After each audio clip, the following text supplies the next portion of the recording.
نہیں ہوگی. شراب پینے والے آدمی دل کی دھڑکن کو تھام کر کے سنے یہ بات. میں تو نہیں جانتا کہ اس میں کون شراب پیتا ہے، لیکن میں یہ بھی نہیں کہہ سکتا کہ کوئی نہیں پیتا ہے. میں یہ بھی نہیں کہہ سکتا کہ کوئی نہیں پیتا ہے. بہت چھوٹے رستم لوگ ہیں شراب پینے میں. کچھ لوگوں نے تو یہ تک کہنا شروع کر دیا ہے کہ اگر دوائی کے طور پر شراب کو پیا جائے. معلوم ہے آپ کو حضور پاک صلی اللہ علیہ وسلم نے کیا کہا کہ شراب دوا ہو ہی نہیں سکتی ہے. شراب تو بیماری ہے مکمل طریقے سے. شراب کیا ہے؟ بیماری ہے. دوا کیسے ہو جائے گی؟ آج جتنا بھی ڈاکٹر ہے، چھوٹا سے بڑا ڈاکٹر، سب آدمی شراب کے بارے میں پوچھتا ہے تم شراب پیتے ہو کہ نہیں پیتے ہو، ڈرنک لیتے ہو کہ نہیں لیتے ہو. جہاں آپ کی کڈنی خراب ہوئی، جہاں آپ کا بی پی بڑھا، جہاں آپ کا جو ہے ہارٹ اٹیک کی نوبت آئی اور دوسرے بہت سارے امراض ہوئے، لیور خراب ہوا، ڈاکٹر پوچھتا ہے تم نے شراب پیا، ڈرنک کرتے ہو کہ نہیں کرتے ہو. یہ شراب کا اثر ہوتا ہے کہ بہت ساری بیماریاں جسم کے اندر ہوتی ہیں.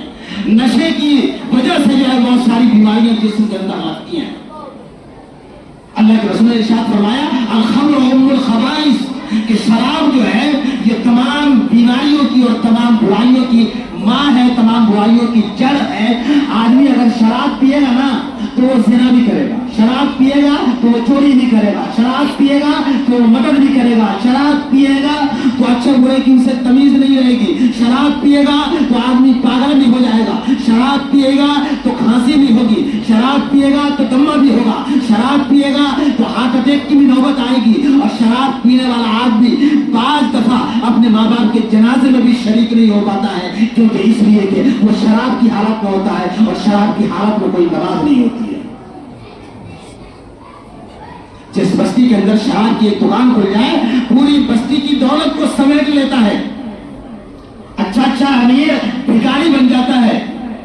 شراب کی وجہ سے پیسے نہ ہونے کی بنیاد پر، تنگی ہونے کی بنیاد پر بعض دفعہ بیوی طلاق لے لیتی ہے، یہ شوہر طلاق دے دیتا ہے اگر آدمی شرابی ہے تو.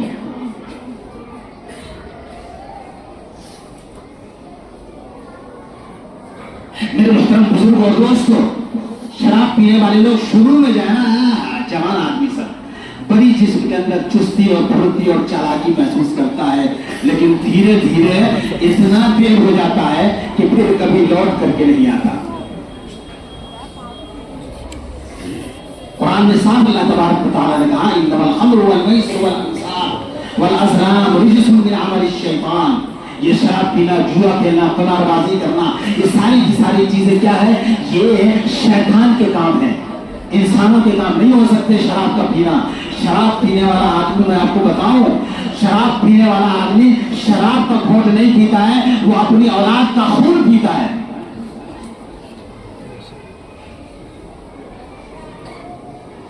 پاس آ جاؤ شراب پینے والوں، اپنی اولاد کا خون مت پیو، اپنی بیوی بچوں کا خون مت پیو. تم اپنی اولاد کا خون پی رہے ہو اگر شراب پی رہے ہو تو. جس پیسے سے تم شراب خرید کر کے پیتے ہو، اس پیسے سے اگر تم اپنی اولاد کو کوئی چیز خرید کر کے لا کر کے دو گے کھانے کا تو اس کے جسم میں خون تیار ہوگا، لیکن اس کے جسم کی خون کیوں تم اپنے جو ہے جسم میں لگاتے ہو شراب کی حالت میں. اس لیے باز آ جاؤ شراب پینے والوں، جو چھپ چھپ کے پیتے ہیں نا، جو کسی کو پتہ نہیں چلتا، رات کو ایسا پیتے ہیں کہ کسی کو پتہ نہیں چلتا اور صبح کو ایسے ہو جاتے ہیں کہ کسی کو پتہ نہیں چلتا. وہ ایک آدمی جو ہے نا، اس کو روزہ توڑنے کی عادت ہو گئی تھی، ہمیشہ روزہ چھوڑ دیتا تھا اور کہتا کیا تھا کہ میں ایسے روزہ توڑتا ہوں نا کہ اللہ کو بھی پتہ نہیں لگتا. تو دیکھیے کیسے پتہ لگتا ہے. ایک مرتبہ کیا پوکھر میں نہانے کے لیے، اب ڈبکی جو مارا نا تو منہ کھلنا ہوا تھا تو منہ میں اٹک گیا کوکڑا. کوکڑا جانتے ہیں نا، کوکڑا اٹک گیا منہ میں اور جیسے ہی اوپر نکلا تو سب دیکھ لیا، کرے نہیں تو پانی پی کو، پانی پی کو، یہ روزے دار نہ ہو. تو ایسا چھپ کر کے آپ شراب اگر پی رہے ہیں تو ہم سے چھپا لیجئے گا، قوم سے چھپا لیجئے گا، اپنے بچوں سے چھپا لیجئے گا. اللہ سے کیسے چھپائیے گا؟ اللہ کے رسول سے کیسے چھپائیے گا؟